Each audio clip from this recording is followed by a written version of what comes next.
Halo, assalamualaikum teman-teman. Kami dari kelompok 4. Kami akan membuat presentasi mengenai hakikat membaca, pendekatan, serta teori membaca. Pengertian membaca. Menurut Geraf, membaca merupakan suatu proses yang bersifat kompleks, meliputi kegiatan yang bersifat fisik dan mental. Kegiatan tersebut adalah sebagai berikut. Yang pertama, mengamati seperangkat gambar-gambar bunyi bahasa menurut sistem lisan tertentu.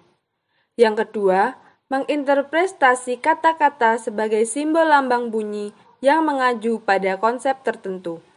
Ketiga, mengikuti rangkaian tulisan yang tersusun secara linear, logis, dan sistematis menurut kaidah-kaidah tata bahasa Indonesia.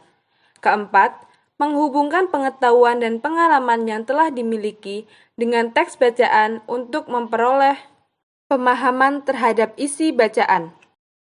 Yang kelima, memahami hubungan antara gambar bunyi dan bunyi, serta hubungan antara kata dengan artinya.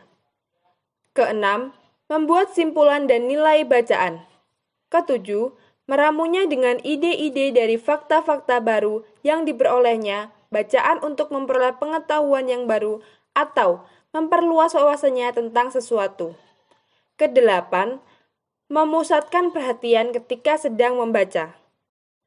Dari lingkup ini, dapat disimpulkan bahwa pengertian membaca dibagi menjadi 3. Pertama, pengertian sempit. Kedua, pengertian agak luas. Ketiga, pengertian luas. Pengertian sempit maksudnya membaca hanya sebagai proses pengenalan simbol-simbol tertulis. Pengertian agak luas bermaksud proses pemanduan atau penataan berbagai unsur makna menjadi satu kesatuan ideal. Sedangkan pengertian luas berarti proses atau kegiatan memberikan reaksi kritis terhadap bacaan dalam menentukan signifikasi, nilai, fungsi dan hubungan isi bacaan itu dengan suatu masalah kehidupan yang telah luas serta dampak dari masalah yang dipaparkan pengarang. Menurut Nur Hadi, tingkatan tertinggi dari membaca adalah membaca kreatif. Membaca kreatif adalah membaca yang tidak sekedar menangkap makna tersurat, makna antar baris, makna di balik baris, tetapi juga mampu secara kreatif menerapkan hasil membacanya untuk kepentingan sehari-hari. Berikutnya adalah tujuan membaca. Menurut Supriyadi, tujuan membaca adalah sebagai berikut. Yang pertama, untuk mengisi waktu luang. Yang kedua, untuk mencari hiburan. Yang ketiga, untuk kepentingan studi. Yang keempat, untuk mencari informasi dan menambah pengetahuan. Yang kelima, memperkaya perbendaharaan kosakata. Yang keenam, memupuk perkembangan kebaruan dan keindahan. Yang dimaksud tujuan membaca dalam penelitian ini adalah untuk kepentingan studi, untuk membaca informasi dan menambah pengetahuan, memperkaya perbendaharaan kosakata, dan untuk memahami makna bacaan. Aspek membaca. Aspek-aspek membaca dibagi menjadi 2, yaitu keterampilan mekanis dan keterampilan pemahaman. Keterampilan mekanis dibagi menjadi 3, yaitu pengenalan unsur-unsur linguistik, pengenalan hubungan bunyi dan huruf, kecepatan membaca lambat. Sedangkan keterampilan pemahaman dibagi menjadi 4, yaitu pemahaman pengertian, pemahaman signifikasi atau makna, evaluasi atau penilaian isi dan bentuk, kecepatan membaca fleksibel. Nah, yang pertama ada pendekatan konseptual. Pendekatan ini meliputi macam-macam metodologi pendekatan yang kesemuanya berangkat dari satu konsepsi tentang membaca dan berkesudahan dengan suatu model tertentu tentang proses membaca. Nah, tokoh dalam pendekatan ini adalah Kenneth S. Gottman. Ia menyatakan bahwa membaca pada hakikatnya merupakan proses komunikasi, yaitu komunikasi antara pembaca dengan tuturan tertulis yang dibacanya. Selanjutnya ada pendekatan empirikal. Pada pendekatan ini ada beberapa teori yang dimanfaatkan, di antaranya yang pertama ada teori yang memandang membaca sebagai proses berpikir dirintis. Yang kedua, ada teori yang memandang proses membaca sebagai penerapan seperangkat keterampilan. Dan yang ketiga, ada teori perseptual, yaitu teori yang memandang membaca sebagai proses mempersepsi. Yang keempat, ada teori visual, yaitu teori yang memandang membaca semata-mata sebagai kegiatan visual karena hanya melihat. Yang kelima, ada teori pengalaman bahasa.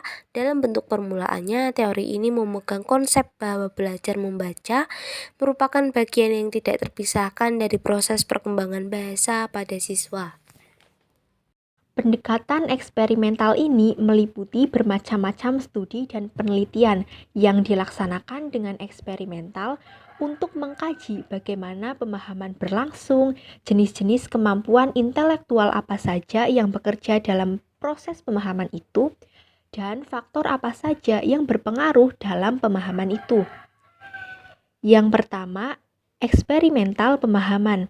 Eksperimentasi tentang masalah pemahaman dalam proses membaca yang telah dilakukan selama ini banyak sekali jumlah dan jenisnya.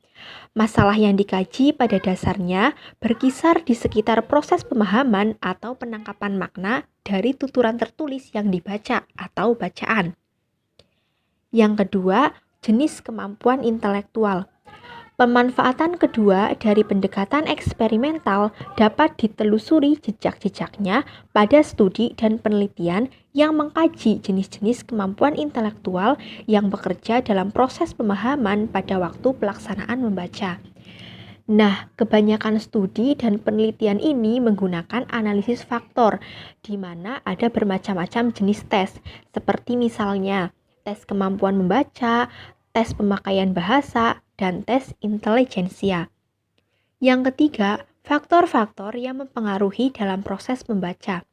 Faktor-faktor yang mempengaruhi dalam proses membaca adalah faktor intelijensia, sikap, perbedaan jenis kelamin, penguasaan bahasa, status ekonomi sosial, bahan bacaan, dan guru. Selanjutnya, apa saja sih manfaat dari teori membaca?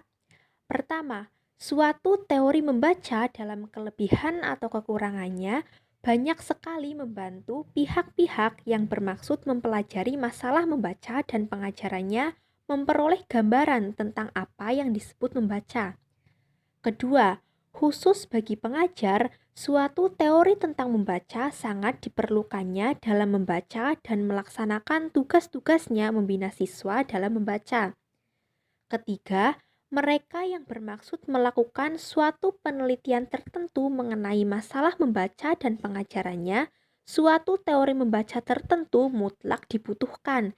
Teori membaca ini misalnya diperlukan sebagai kerangka acuan kerja, sebagai dasar pembatasan masalah, dan sebagai nalar pemusatan penelitiannya.